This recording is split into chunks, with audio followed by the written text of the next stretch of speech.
YouTube channel शिक्षा दीक्षा। तो चलिए शुरू करते हैं आज की अपनी वीडियो। आज की जो हमारी वीडियो होगी, जैसा कि बहुत सारे लोगों ने कमेंट किया था पिछली वीडियो में कि मैम हमें ज़्यादा से ज़्यादा जो लेखक और उनकी रचनाएं, उनकी ट्रिक और लेकर के आइए, ताकि हमारे एग्ज़ाम्स में हमें बहुत सारे, क्योंकि रचनाएं बहुत ज़्यादा हो जाती है तो काफ़ी कॉम्प्लिकेटेड हो जाता है। तो इसी के लिए आज जो आपके लिए वीडियो है, इसमें आपको 2 लेखकों की रचनाएं मिलेंगी ट्रिक से, यानी कि 2 ट्रिक्स मिलेंगी।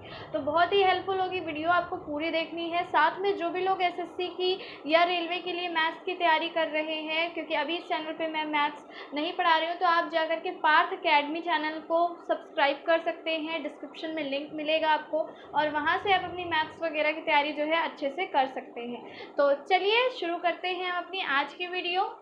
तो जैसे कि मैंने आपको बताया कि इसमें आज हम 2 ट्रिक्स देखने वाले हैं, ठीक है। और इससे पहले की जो वीडियो किसी ने अगर नहीं देखी है तो ज़रूर देख लीजिएगा। उसमें भी आप लोगों के लिए मुंशी प्रेमचंद की ट्रिक और उनकी जो रचनाएं हैं उनकी ट्रिक है, तो उसको अच्छे से देख लेंगे तो आपको काफ़ी सारी चीज़ें जो है आ जाएंगी, ठीक है। तो जैसा कि अभी जानते हैं हम लोग कि हिंदी के काफ़ी सारे एग्ज़ाम्स जो हैं वो आपके होने वाले हैं, मतलब बहुत सारे एग्ज़ाम्स होने वाले हैं जिनमें आपकी हिंदी जो है बहुत ज़्यादा पूछी जाती है। तो उसके लिए आपके बहुत इम्पोर्टेंट हो जाएगी हमारी ये आज की क्लास, ठीक है। चलिए देखते हैं हम। देखिए पहली ट्रिक हमारी किससे रिलेटेड है, कौन से राइटर हैं? मैथिली शरण गुप्त हैं, ठीक है। मैथिली शरण गुप्त की रचनाओं की ट्रिक हम लोग देखने जा रहे हैं, ठीक। अब देखिए हमारी ट्रिक क्या दी हुई है। ट्रिक दी हुई है मैथिली भाषा की जय। जैसे नहीं हम किसी का जयकारा लगाते हैं तो बस मैथिली भाषा की जय। अब आपको पता है मैथिली एक क्या है, एक लैंग्वेज भी होती है ना। लेकिन यहाँ पे जो मैथिली बात की गई है, ये की गई है मैथिली शरण गुप्त के लिए, ठीक है। मैथिली लैंग्वेज आप लोग जानते हैं बिहार और उसके आसपास के एरियो में बोली जाती है। तो ये आपकी जो हमारी ट्रिक है बनी है मैथिली भाषा की जय। तो इससे आपको जो है काफ़ी हेल्प हो जाएगी, आपको याद हो जाएगा। तो मैथिली से हमारा क्या बन रहा है, मैथिली से बन रहा है मैथिली शरण गुप्त, यानी ये जो ट्रिक है ये मैथिली शरण गुप्त से रिलेटेड है। अब हम आ जाते हैं अपने ट्रिकी पॉइंट्स पे। तो वो हमारी क्या क्या हो जाएगी, भाषा और जय। इससे हमारी मैथिली शरण गुप्त की रचनाएं जो हैं उनकी ये बन जाएंगी, ठीक है। तो भाषा और क्या है साथ में, जय। तो देख लेते हैं। अब देखिए भाषा से हमारी 2 ट्रिक्स बनेंगी। भाषा का एक जो भा है, भा से हमारी क्या बनेगी, भाषा भारती।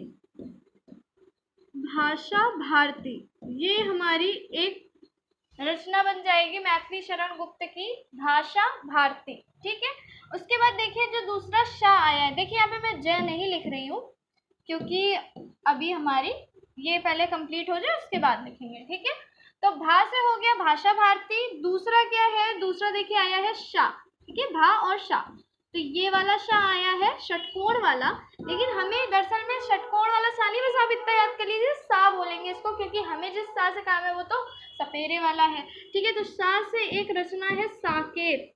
अब उसको चाहे आप इस वाले सा को लिख करके याद कर लीजिए भाषा को, यानी कि आप इस तरीके से भी याद रख सकते हैं, पर क्योंकि ऐसे लिखा नहीं जाता इसलिए मैंने इसको ऐसे ही लिखा था, ठीक है। तो इससे आपकी 2 रचनाएं बनेंगी, एक भाषा से क्या बनेगा, भाषा भारती, और एक सा से क्या बनेगी, रचना साकेत, ठीक। तो ये दोनों रचनाएं मैथिली शरण गुप्त की हैं। आई होप इतनी चीज आपको क्लियर हो गई होगी। उसके बाद देखिए जय से हमारी जो है 2 रचनाएं बनेंगी। कौन सी बनेंगी देख लेते हैं हम। जय आया है जय, ठीक है। तो जय के जा से बनेगा, जय के जा से बनेगा जयद्रथ वध। अब जयद्रथ के बारे में तो सभी लोग जानते ही होंगे, जो नहीं जानते होंगे तो वो जो है महाभारत का सीरियल देख लीजिएगा, सभी लोगों को पता चल जाएगा, ठीक है। तो जयद्रथ वध जो महाभारत का एक हिस्सा है, जयद्रथ वध जिसमें जयद्रथ का वध किया जाता है, उससे रिलेटेड ये है, ठीक है। तो जय से क्या है, जयद्रथ वध, जय के जा से। उसके बाद या आया है ना जय में, आप देख सकते हो जा फिर या, ठीक है। तो या से कौन सी रचना बन जाएगी, या से बन जाएगी यशोधरा, यशोधरा, ठीक है। तो ये 4 रचनाएं आप याद कर लीजिए। वैसे तो लेखकों की काफी सारी रचनाएं होती है, पर मोस्टली जो पूछी जाती है वो ही हम ट्रिक से याद करते हैं, ठीक है, जो सबसे ज़्यादा इंपॉर्टेंट है। क्योंकि ऐसे तो बहुत सारी रचनाएं, तो आपकी ट्रिक जो है वो बहुत ज़्यादा कॉम्प्लिकेटेड हो जाएगी, बहुत ज़्यादा लंबी हो जाएगी, और हमें ऐसे याद नहीं करना है। हमें कैसे याद करना है, तो उसको सिंपल बनाना है, हमें उसको और कॉम्प्लिकेटेड नहीं करना है। तो हम वो रचनाएं याद करते हैं जो सबसे ज़्यादा आपकी पूछी जाती है। ठीक है, तो हमारी क्या हो गई, भाषा भारती हो गई, साकेत हो गई, जयद्रथ वध हो गई और यशोधरा हो गई। ये किसकी रचनाएं हैं, सारी की सारी मैथिली शरण गुप्त की रचनाएं हैं। ठीक है, याद कर लीजिएगा। चलिए, ये हो गई हमारी पहली ट्रिक। अब बढ़ते हैं हम अपनी दूसरी ट्रिक की तरफ। हमारी दूसरी ट्रिक जो है वो तुलसीदास जी की रचनाओं की ट्रिक है। ठीक है, तो आप कहोगे तुलसीदास जी की रचनाएं तो हम लोगों को आती है, लेकिन बहुत ज़्यादा जो है कभी कभी कंफ्यूजन भी हो जाता है। तो उसके लिए जो है हम ये ट्रिक देख लेते हैं। ट्रिक बहुत ही ज़्यादा सिंपल है और बहुत ही आसानी से आप सभी लोगों को लर्न हो जाएगी। तो देखिए ट्रिक में क्या लिखा हुआ है, दो कवि तुलसी की राह में गीत गाते हैं। दो कवि हैं जो कि तुलसी की राह में गीत गाते हैं। ठीक, चलिए अब इससे हम लोग जल्दी से देख लेते हैं। देखिए, दो, फिर कवि, ठीक, तुलसी आया है सिर्फ तुलसीदास जी के लिए। ठीक, ये लेखक का है नाम, जैसे पहले हमने दिया था। ठीक, तो इससे हमें कोई मतलब नहीं है, कि भी हमारा एक एक्स्ट्रा वर्ड है, इससे मतलब नहीं है। ठीक है, उसके बाद राह है ना, उसके बाद गीत, और बाकी ये एक्स्ट्रा है सब कुछ। जिसके नीचे मैंने अंडरलाइन की है स्पेशली, हमें उनसे मतलब है। तो अब हम लोग देख लेते हैं। वैसे तो देखिए तुलसीदास जी की रचनाएं जो है कम से कम 22-23 रचनाएं हैं। ठीक है, लेकिन हम लोग यहाँ पे जो देखेंगे जो हमारी मोस्ट इम्पॉर्टेंट होंगी। ठीक, चलिए, तो रामचरितमानस जो है सभी लोग जानते हैं। ठीक है, तो वो भी मैं सब कुछ वैसे आपको बता ही दूंगी, पर फिर भी है जो हम लोग यहाँ पे देख लेते हैं। देखिए, दो, फिर कवि आया है। चलिए इनसे पहले देख लेते हैं। देखिए, दो से हमारा हो जाएगा दोहावली। क्या हो जाएगा, दोहावली। बहुत ही फेमस रचना है तुलसीदास जी की, दोहावली। ठीक है, कवि से क्या हो जाएगा, कवितावली। कवितावली, दोहावली, ये तुलसीदास जी की बहुत ही प्रसिद्ध रचनाएं हैं। ठीक है, उसके बाद देखिए आया है राह। राह शब्द आया है,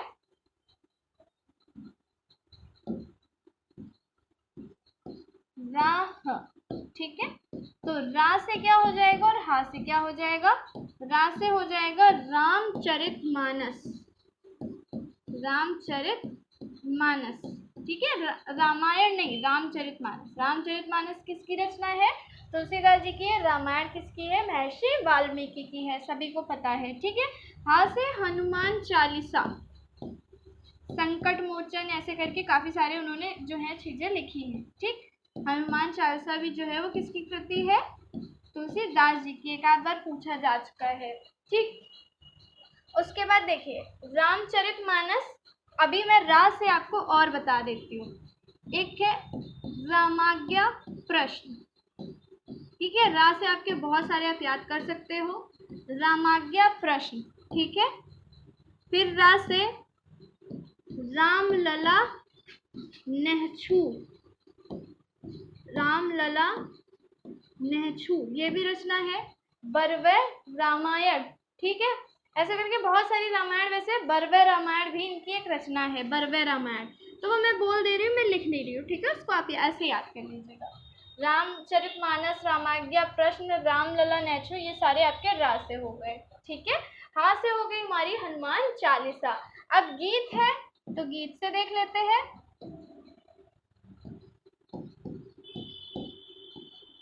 गीत से हमारा सिंपली क्या बन जाएगा, गीतावली।